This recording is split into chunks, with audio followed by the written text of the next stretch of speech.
done a couple of variations of crunches. Now another variation is what's known as a reverse crunch. Now let me give you a demonstration. So what a reverse crunch is, it is what it sounds like, is that instead of now curling my upper body up, I'm now going to try and bring my lower body up.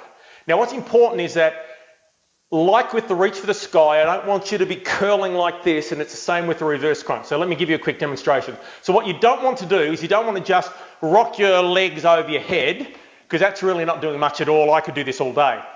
What you want to try to do is you want to try and lift your legs, and in this case, say my knees. I want to try and reach for the ceiling or reach for the sky with my knees.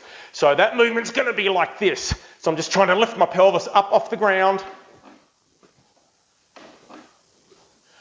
with minimal rocking this way. I can do it with straight legs. So now I'm going to try and get my toes to the sky. So I'm reaching up. So I'm not just swinging them over the top of my head.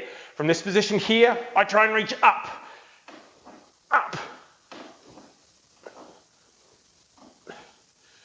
Now, as you can see, I've got my elbows down and I can use my elbows as a level of support. A further advancement on this exercise would be to cross your arms like this and then try and do the exercise. And you're now just less stable, things want to move around more. You've got to be much more active through your core to try and keep things in control as best you possibly can. But there's a couple of other variations on crunching that are extremely effective and really kind of work the lower part of your core, which is quite beneficial.